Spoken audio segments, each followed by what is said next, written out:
Hi guys, this is Laiba वासी और आप देख रहे हैं 90 स्पोर्ट्स। आज की जो वीडियो है उसमें हम बात करने वाले हैं वर्ल्ड कप के दूसरे मैच के बारे में। जी हाँ, बिल्कुल वो मैच जिसमें पाकिस्तान ने नेदरलैंड्स को 81 रन्स से हरा दिया है। बहुत बड़ी कामयाबी हासिल की आज के मैच में पाकिस्तान ने। सबसे पहले बात करते हैं टॉस से शुरू करते हैं। नेदरलैंड्स ने टॉस जीतकर बॉलिंग करने का फैसला किया, बिकॉज जो कल का मैच था उसमें यही हुआ। बहुत सारी बातें भी हो रही थी, असम्पशंस भी अपनी अपनी बनाई जा रही थी कि जो इंडियन सॉइल इस तरह से डिज़ाइन की गई है, इंडियन पिच इस तरह से डिज़ाइन की गई है कि जो भी टीम टॉस जीतेगी they will elect to field first. Why? Because chasing on such pitches is way better and way easier और आप मैचेस जीत जाते। लेकिन आज के मैचेस सबकी मिसकंसेप्शंस क्लियर हो गई क्योंकि पाकिस्तान ने डिफेंड करते हुए जीत लिया ये मैच। अब इसमें अपोजिशंस का भी फ़र्क आ सकता है, but that's something out of the topic.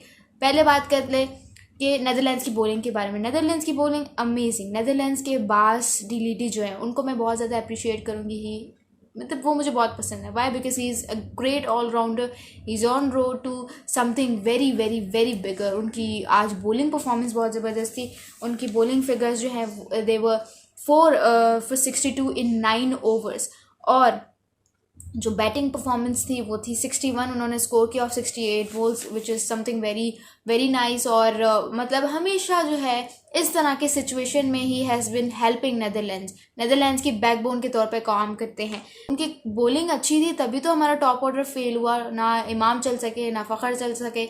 Babar Azam एक बार फिर 5 पर आउट होकर चले गए। टॉप ऑर्डर फेल तो हुआ, लेकिन जिस तरह से मिडिल ऑर्डर और लोअर ऑर्डर ने अपनी रिस्पॉन्सिबिलिटी को एक्नॉलेज किया, अपनी रिस्पॉन्सिबिलिटी के हिसाब से क्लिक किया, that was just something so appreciable. Saud Shakeel का आज डेब्यू मैच था। डेब्यू मैच में इस तरह की कारकर्दगी का मुजाहरा करना, he scored 68 of only 52 balls. Amazing.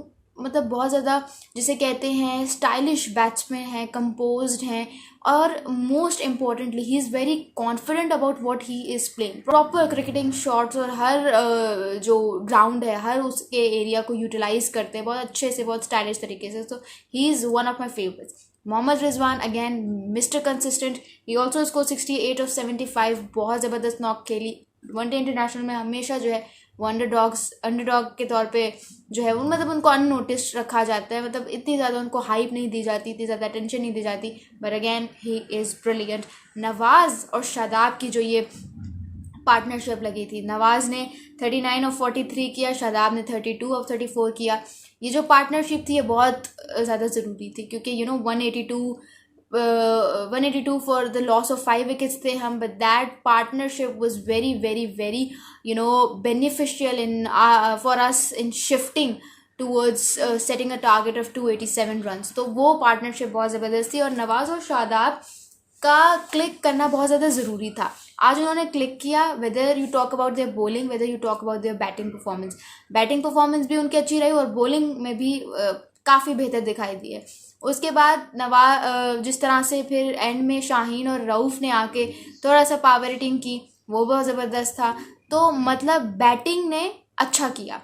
अब आ जाते हैं बॉलिंग पर जब हम आए, जब स्टार्टिंग ओवर्स में हमने बॉलिंग करना स्टार्ट की, नेदरलैंड्स लुक्ड वेरी कॉन्फिडेंट कि वो ये टारगेट बड़े आसानी से चेस कर लेंगे। सिंह ने जिस तरह से वो चौके छक्के लगा रहे थे तो वो लग रहा था कि कुछ करेंगे, लेकिन ही गॉट आउट ऑन 52। फिर जिस तरह से बास डिलीवरी आए 67 ऑफ 68, वो बड़ा ज़बरदस्त था। तो या नेदरलैंड्स की बैटिंग की अगर बात करें तो सिर्फ इन दो ने परफॉर्म किया, एक बास डिलीवरी ने, एक सिंह ने, जो उनके ओपनर थे।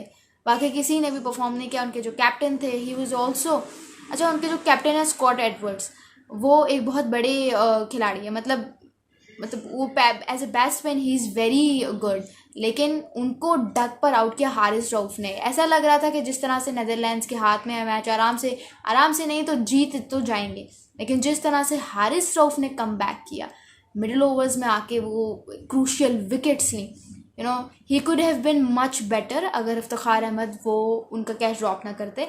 लेकिन जिस तरह से हारिस रऊफ़ ने मिडिल में आके विकेट्स ली वो बहुत ज़रूरी था। और वो सारे लोग जो सिर्फ़ और सिर्फ वार्म अप मैच में हारिस रऊफ़ को जो कुट पड़ रही थी, सिर्फ उसकी बिना पर हारिस रऊफ़ को जज कर रहे थे, कह रहे थे ओवर रेटेड है, उनको तो जवाब मिल ही गया होगा।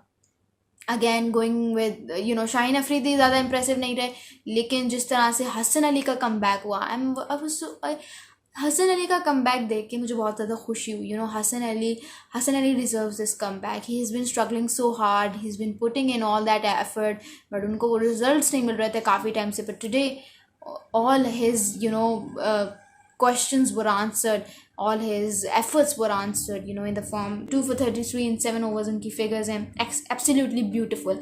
इफ्तिखार अहमद एक विकेट ली, बहुत ज़रूरी विकेट थी. नवाज़ ने बहुत जो एक ब्यूटीफुल डिलीवरी करवा के वेल सेट बैटर को आउट किया, बाज डिलीट.